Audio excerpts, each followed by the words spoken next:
Assalamualaikum warahmatullahi wabarakatuh.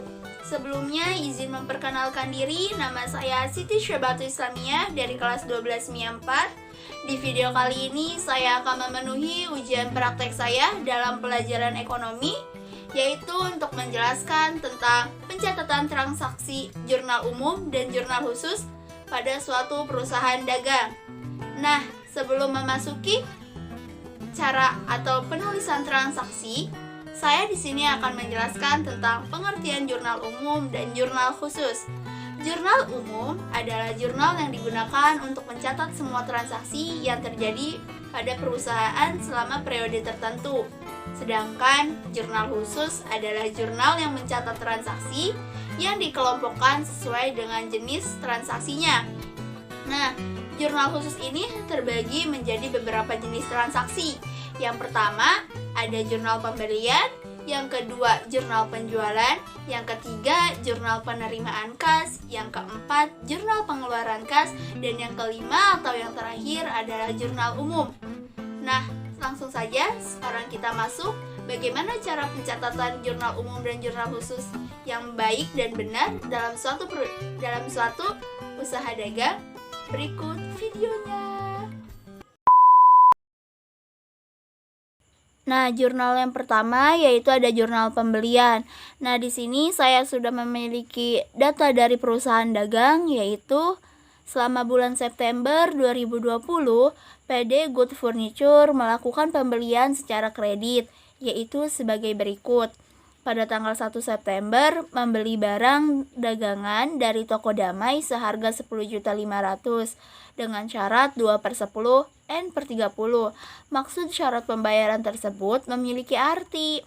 Nah, dari 2/10 yaitu pembeli akan mendapatkan potongan harga sebesar 2% jika pembeli membayar transaksi atau melunasi sebelum 10 atau pas pada saat 10 hari setelah melakukan transaksi. Sedangkan N/30 ini yaitu jangka waktu pembayaran selama 30 hari tanpa mendapatkan potongan atau diskon. Nah, langsung saja kita masukin ke dalam tabelnya. Di tabelnya yaitu ada berisi tanggal, keterangan, syarat pembayaran, ref. Di debit berisi pembelian, perlengkapan, serba-serbi berisi ref, keterangan, jumlah, dan kredit berisi utang dagang. Nah, langsung saja kita masukin ke sini. Untuk penulisan tanggal yaitu kita tulis terlebih dahulu untuk tahun 2020 bulan September tanggal 1 yaitu dengan keterangan membeli barang dagang dari toko Damai, syarat pembayaran 2/10 N/30, debit pembelian 10.500.000 dan kredit utang dagang 10.500.000. Lalu pada tanggal 5 September, membeli barang dagangan dari toko Batman Furniture seharga 36 juta rupiah dengan syarat 2/10 N/30. Nah, ini syarat pembayarannya sama aja kayak tanggal 1. Langsung aja kita masukin ke dalam kolomnya yaitu tanggal 5, keterangan toko Batman Furniture, syarat pembayaran 2/10 N/30. Debit masuk ke pembelian seharga 36 juta rupiah, kredit masuk ke dalam utang dagang seharga 36 juta rupiah. Nah, pada tanggal 6 September, membeli barang dagangan dari toko Damai seharga 25 juta dengan syarat 2/10 N/30. Nah, kita tulis tanggal 6, keterangannya toko Damai, syarat pembayaran 2/10 N/30, debit masuk ke pembelian seharga 25 juta rupiah, kredit masuk ke dalam utang dagang seharga 25 juta rupiah. Nah, pada tanggal 7 September, membeli peralatan toko dari toko Harapan seharga 9 juta rupiah dengan syarat N/30. Jadi, di tanggal 7 ini tidak ada potongan harga atau diskon karena dia hanya ada jangka waktu pembayaran selama 30 hari.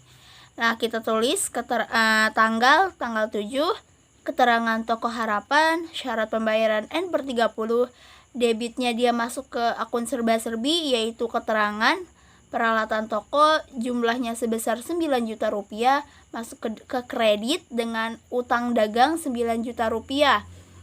Kenapa kok bisa masuk ke serba-serbi?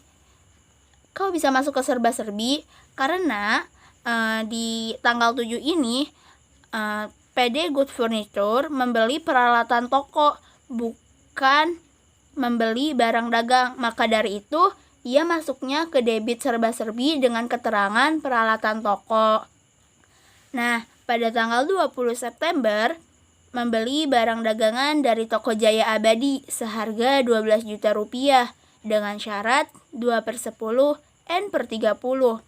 Nah, tanggalnya kita tulis tanggal 20, keterangannya toko Jaya Abadi, syarat pembayaran 2/10 N/30, di debit pembelian 12 juta rupiah, kredit utang dagang sebesar 12 juta rupiah. Dan yang terakhir yaitu pada tanggal 27 September membeli barang dagangan dari toko Batman Furniture seharga 24 juta rupiah dengan syarat 2/10 N/30. Nah, kita tulis tanggal yaitu 27, keterangan toko Batman Furniture, syarat pembayaran 2/10 N/30, debit masuk ke akun pembelian yaitu 24 juta rupiah, keterangan kredit masuk ke utang dagang yaitu 24 juta rupiah.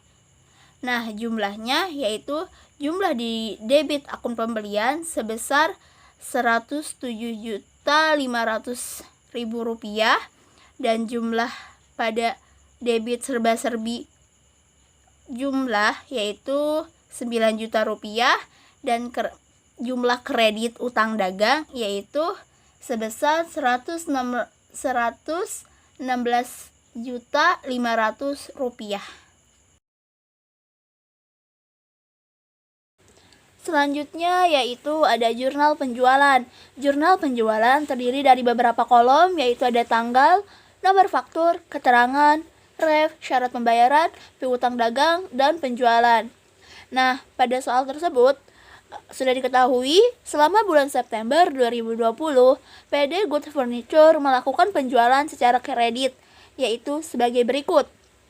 Pada tanggal 2 September menjual barang dagangan kepada Tuan Yusuf seharga 12.500.000 dengan syarat 2/10 N/30. Nah, syaratnya ini sama seperti jurnal pembelian yang awal, yaitu di mana jika Tuan Yusuf membayarkan barang dagangannya sebelum 15 hari atau pada tempo 15 hari, beliau akan mendapatkan potongan diskon sebesar 2%. Nah, jika tidak, maka beliau hanya jika N/30 yaitu jangka waktu selama pembayaran setelah transaksi dan tidak mendapatkan potongan atau diskon. Langsung saja kita masukkan ke dalam kolom. Untuk kolom tanggal seperti biasa yaitu tahun 2020 bulan September, tanggalnya tanggal 2, nomor fakturnya bisa kita kosongkan. Kenapa kita kosongkan? Karena di sini tidak tertera nomor faktur. Jika ada, kalian boleh tulis di kolom nomor faktur tersebut. Keterangannya Tuan Yusuf, syarat pembayarannya 2/15 N/30, piutang dagang penjualan sebesar 12.500.000 rupiah. Pada tanggal 4 September menjual barang dagangan kepada Nyonya Susanti seharga 24 juta rupiah dengan syarat 2/10 N/30. Tanggalnya tanggal 4, keterangannya Nyonya Susanti, syarat pembayarannya 2/15 N/30, piutang dagang penjualan sebesar 24 juta rupiah. Lalu, pada tanggal 15 September, menjual barang dagangan kepada Tuan Yusuf seharga 45 juta rupiah dengan syarat 2/10 N/30. Kita tulis tanggal 15, keterangannya Tuan Yusuf, syarat pembayarannya 2/10 N/30, piutang dagang penjualan yaitu sebesar 45 juta rupiah. Yang terakhir, pada tanggal 21 September, menjual barang dagangan kepada Tuan Bima seharga 27.500.000 rupiah dengan syarat 2/10 N/30. Tanggalnya tanggal 21, keterangannya Tuan Bima, syarat pembayarannya 2/10 N/30 piutang dagang penjualannya yaitu sebesar Rp27.500.000. Maka dari itu jumlah dari keseluruhan dagang dan penjualan sebesar Rp109 juta. Nah, selanjutnya ada jurnal penerimaan kas. Jurnal penerimaan kas ini terdiri dari beberapa kolom, yaitu ada tanggal, keterangan, ref, debit berisi kas potongan penjualan, kredit berisi piutang dagang, penjualan, dan serba-serbi berisi ref, keterangan, dan jumlah. Nah, langsung saja kita masuk ke soalnya, yaitu pada tanggal 9 September diterima pembayaran dari Tuan Yusuf atas penjualan barang dagangan pada tanggal 2 September. Nah, untuk penulisan tanggal kita sama yang terlebih dahulu yaitu tahun 2020 bulan September. Untuk tanggalnya tanggal 9, keterangannya pembayaran Tuan Yusuf, debitnya masuk ke dalam kas yaitu 12.250. Akan tetapi Tuan Yusuf mendapatkan potongan harga sebesar 250.000. Nah, potongan harga ini dari mana sih? Nah, potongan harga ini dari sini. Kan dia menjual barang dagangan kepada Tuan Yusuf seharga 12.500.000 dengan syarat 2/15 dan N/30. Karena beliau membayarnya sebelum jatuh tempo dan lebih cepat membayar ya, maka dari itu beliau mendapatkan potongan harga sebesar 250.000. Maka dari itu beliau hanya membayar piutang dagang yang masuk pada dalam kolom kredit hanya sebesar Rp2.500.000. Lalu pada tanggal 18 September diterima pelunasan dari Nyonya Susanti penjualan tanggal 4 September. Nah, untuk tanggalnya kita tulis tanggal 18, keterangannya Nyonya Susanti, debitnya debit masuk ke kasnya 23 juta. Nah, Nyonya Susanti juga sama kayak Tuan Yusuf. Dia mendapatkan potongan sebesar 472.000. Maka dari itu, pada kolom kredit, Nyonya Susanti hanya membayar piutang dagang sebesar Rp23.600.000. Yaitu pada tanggal 19 September menjual barang dagangan kepada Tuan Fajar seharga 16 juta secara tunai. Untuk tanggal kita tulis tanggal 19, keterangannya Tuan Fajar, debit masuk ke akun kas sebesar 16 juta rupiah, kredit masuk ke akun penjualan 16 juta rupiah. Nah, kenapa sih Tuan Fajar ini tidak sama seperti Tuan Yusuf atau Nyonya Susanti yang mendapatkan potongan harga? Karena Tuan Fajar di sini membayar barang dagangnya yaitu secara tunai. Maka dari itu tidak ada potongan apapun dalam faktur tersebut, dikarenakan syarat pembayaran faktur untuk dapat mendapatkan potongan atau diskon harus berjangka. Nah, selanjutnya pada tanggal 30 September menjual barang dagangan secara tunai kepada Nyonya Rizka seharga 21 juta rupiah.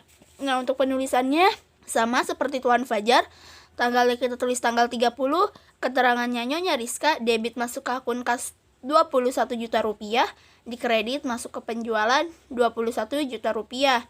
Nah, untuk jumlahnya, jumlah debit di kas yaitu sebesar 72.378.000 rupiah. Nah, total pemotongan penjualannya sebesar 722.000 rupiah. Untuk di kredit, piutang dagangnya berjumlah 36.100.000 rupiah dan akun penjualannya yaitu berjumlah 37 juta rupiah. Nah, selanjutnya ada jurnal pengeluaran kas yang berisi dari kolom tanggal, keterangan, ref, di debit berisi pembelian, utang dagang, ref, serba-serbi berisi keterangan dan jumlah, kredit berisi kas dan potongan pembelian. Nah, langsung saja kita masuk ke soalnya. Pada tanggal 3 September, membeli barang dagangan kepada Toko Jaya Abadi seharga 9 juta rupiah dibayar secara tunai. Nah, untuk penulisan tanggal sama, pertama tahun dulu 2020, setelah itu bulan September. Untuk tanggalnya tanggal 3, keterangannya Toko Jaya Abadi, di debitnya masuk ke akun pembelian sebesar 9 juta rupiah dan di kreditnya masuk ke akun kas sebesar 9 juta rupiah. Karena ia membelinya secara tunai, otomatis kredit kas akan berkurang, yaitu sebesar 9 juta rupiah. Lanjut, pada tanggal 3 September membayar beban gaji karyawan untuk Agustus sebesar 6 juta rupiah. Untuk tanggal 3, keterangannya beban gaji, di debitnya masuk ke akun serba-serbi. Kenapa sih masuk ke akun serba-serbi? Karena keterangan yang tersebut yaitu PD Good Furniture membayar beban gaji karyawan untuk bulan Agustus. Maka dari itu ditulisnya di serba-serbi keterangan yaitu beban gaji karyawan, jumlahnya sebesar 6 juta rupiah, kredit pada akun kasnya 6 juta rupiah.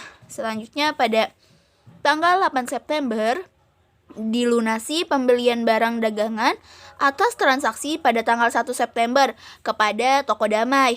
Nah, tanggalnya tanggal 8, keterangannya Toko Damai, di debitnya ia memiliki utang dagang sebesar 10.500.000 dan di kasnya ia hanya membayar 10.290.000. Kenapa enggak 10.500.000? Karena beliau mendapatkan potongan pembelian sebesar 210. Seperti tadi akun pembelian yang mendapatkan potongan jika mereka membayarnya tepat waktu atau sudah melunasi padahal belum jatuh tempo. Nah, selanjutnya pada tanggal 24 September selanjutnya pada tanggal 8 September dilunasi pembelian barang dagangan kepada Batman Furniture atas pembelian tanggal 5. Nah, pada tanggal 17 ini keterangannya Batman Furniture di debitnya masuk ke utang dagang seharga 35.400.000 rupiah dan di kreditnya sebesar 35.400.000 rupiah. Kenapa beliau tidak mendapatkan pemotongan? Karena beliau tidak membayar atau melunasi transaksi sebelum waktu 10 hari. Jadi selanjutnya yaitu pada tanggal 24 September membayar tagihan listrik sebesar 1.500.000 rupiah. Pada tanggalnya 24 September, keterangannya beban listrik di debitnya masuk ke akun serba-serbi sama seperti tanggal 3, yaitu dengan keterangan membayar beban listrik dan telepon jumlahnya sebesar 1.500.000 dan dikredit pada akun kas sebesar 1.500.000 rupiah. Nah, untuk yang terakhir pada tanggal 29 September membeli barang dagangan secara tunai seharga 18 juta rupiah dari toko Syajuar. Nah, untuk tanggalnya tanggal 29 keterangannya toko Syajuar, debitnya akun pembelian sebesar 18 juta rupiah, lalu masuk ke kredit akun kas sebesar 18 juta rupiah. Nah, jumlah debit akun pembelian yaitu sebesar 27 juta rupiah. Untuk untuk utang dagangnya sebesar 45.900.000 rupiah dan pada jumlah di akun serba-serbi yaitu sebesar 7.500.000 rupiah, di kredit akun kas sebesar 80.190.000 rupiah dan di potongan pembelian yaitu sebesar 210.000 rupiah. Nah, selanjutnya yaitu ada jurnal umum. Nah, langsung di jurnal umum ada beberapa kolom yaitu ada tanggal, keterangan, ref, debit, dan kredit. Nah, untuk tanggal 8 September dilakukan pengembalian barang dagangan kepada toko Batman Furniture atas pembelian 5 September seharga 600.000. Untuk penulisannya tanggal yaitu tahun terlebih dahulu 2020, bulan September tanggal 8 dengan keterangan utang dagang di debit seharga 600.000, retur pembelian di kredit seharga 600.000. Nah, lalu pada tanggal 12 September diterima pengembalian barang dagangan Nyonya Susanti atas penjualan 4 September seharga 400.000 rupiah. Untuk penulisannya yaitu tanggal, retur penjualan ada di debit seharga 400.000 dan piutang dagang ada di kredit sebesar 400.000 rupiah. Nah, jumlahnya yaitu di debit sebesar 1 juta, di kredit sebesar 1 juta. Nah, di jurnal umum ini, jika jumlahnya tidak balance, maka terdapat kesalahan pada saat perjumlahan. Lalu, kenapa sih soal ini dimasukkan ke dalam jurnal umum? Dikarenakan ada retur yang dilakukan dalam perusahaan dagang. Maka, jika ada retur yang dalam perusahaan dagang akan dimasukkan ke jurnal umum. Lalu untuk penulisan seperti ini di sisi kiri yaitu adalah uang yang masuk ke dalam debit, dan di sisi sebelah kanan yaitu untuk keluar di kredit. Cukup sekian, terima kasih. Cukup sekian penjelasan dari saya. Mohon maaf jika ada perkataan yang salah atau penjelasan yang kurang tepat. Sekian, terima kasih. Wassalamualaikum warahmatullahi wabarakatuh.